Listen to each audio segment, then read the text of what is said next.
I'm Adam Sinclair. I do some work for SpeedwayDigest.com. I host their weekly program, Speedway Digest Thursday Night Thunder. Awesome. I'm happy to meet you today. Nice to meet you. First off, I know this is technically your third year in the series. What have you learned over the past couple of years that'll make you better this year? It's just, I guess you can't replace experience and seat time. And running against the best guys, you know, racing in this top tier of the sport, you pick up things that Kevin Harvick does really well and things that Kyle Busch does really well. I mean, they're all obviously good for reasons, but you just pick up things that they do to you to manipulate you on the track sometimes, where you can use it to advance yourself too. So I think the best way I can example would be my duel last night. You know, I learned a lot last year on the super speedways on drafting and how to manipulate the other cars around me to be able to stall lines out and advance my line, and found the right kind of cars to work with that help our car be faster. So just things along those lines, and also maybe mindset a little bit going through the year. It's a long season, and last year, you know, I got focused more early in the year to perform probably a little over my head.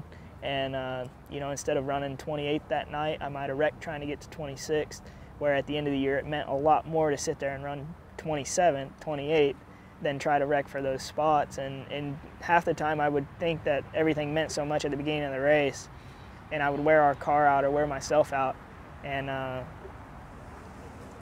kind of maybe just more tailored towards putting a whole race together, I guess, is what I've gotten better at this year. And look forward to putting that stuff to use and keep learning, you know. You mentioned running pretty well in the duels the other night. I know that the announcers seemed really enthused about your position, and they seem to think you were the next big thing in NASCAR. Does that put any extra pressure on you competing this year? Nah, not at all. You know, I'm just having fun with it. We're in a great opportunity, and it's not perfect by no means. You know, we're still a small team and small group of guys, and not the #1 team out here and not the nicest cars, but you know, we got some good people. I'm confident in how I drive and confidence in my guys, so we just have fun, and you know, we go out there and we take pride on beating some of the big dogs. You know, that's what we have fun doing. You're in this idyllic setting, only a couple miles from the track. How do you mentally prepare yourself for what they've called the biggest race of the year? I kind of just go out and have fun with it. You know, the duels are what's hard. The hard part's over. Now we can go race in the 500, and you know, I think we put a pretty good race together at Talladega last year with kind of riding in the back, which I hate to say I ever ride through a race, but sometimes you have to with these kind of super speedway races. So we'll probably play it a little safe, save our car a little early, and hopefully use that to attack at the end with a good car while everyone else has kind of wore their stuff out a little bit. Worked really well at Talladega. Doesn't mean it's going to work here, but we'll give it a shot. Mentally, you know, it's the duels are exhausting mentally, because you're out, you're in. You know, there's so much that can happen. If you get wrecked by somebody, you go home. So now that we're in, raced through that, couldn't have asked for it to really go any better, and just happy with that. So now we can just go have some fun for the year. I know you're starting about mid-pack for the race. What's your strategy for the race? You're going to try and get towards the front? You're going to hang towards back until later in the event? Yeah, probably going to. I think we'll just ride a little bit. We know they're going to wreck. It's going to happen. So we'll probably save our car, ride towards the middle to back, kind of just outside that big pack of I like to call it the bee's nest, because it just looks like a bunch of swarm of bees flying in and out of each other. And so hopefully be just out of that, just enough to give ourselves enough room to avoid a wreck if something happens, and be ready to go at the end of the race and push forward. How do you feel about the increase in starting hard cars for the 500 and other big races over the past couple of years? Yeah, it's kind of cool here lately, because honestly the starting part cars have kind of gone away.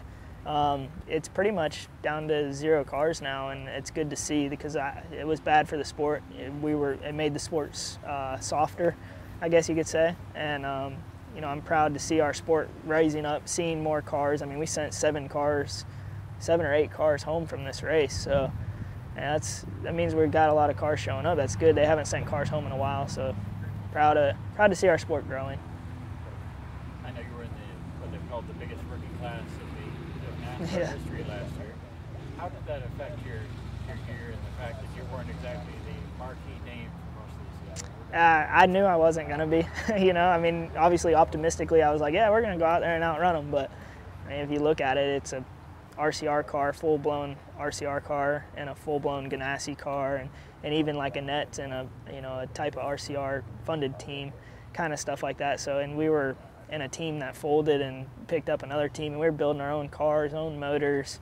That's a lot to ask out of a rookie driver to step up and beat those guys. And you know, they just had a great opportunity to perform the way they did, and they stepped up, and Larson and Dylan really stepped up to their occasion and did well. So proud of those guys, and I think, you know, I'm confident that if you put us in equal equipment, we'll perform.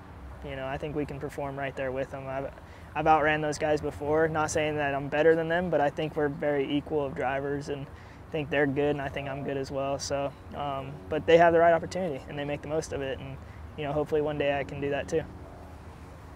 I know Speed Stick's been behind you for pretty much your entire career. How are they as a sponsor? They're awesome. I love Speed Stick as far as just a company in general, and the people in it are even better. You know, there's nice people in the company that are just fun to be around, good-hearted people.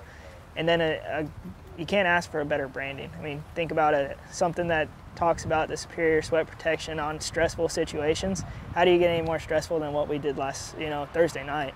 It's a little intense. So, you know, I think we fit exactly what they're talking about, and just kind of when you have that kind of connection and have something that relates to you, makes you really kind of, I guess, more excited to have them on board. You know, if you had something that didn't pertain to your lifestyle at all, you would probably have a hard time wanting to support it.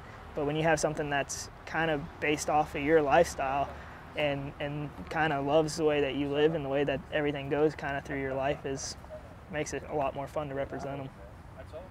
Well, that's all I have for today. Thank you very much for talking to me, and good luck in the race tomorrow. Thank you.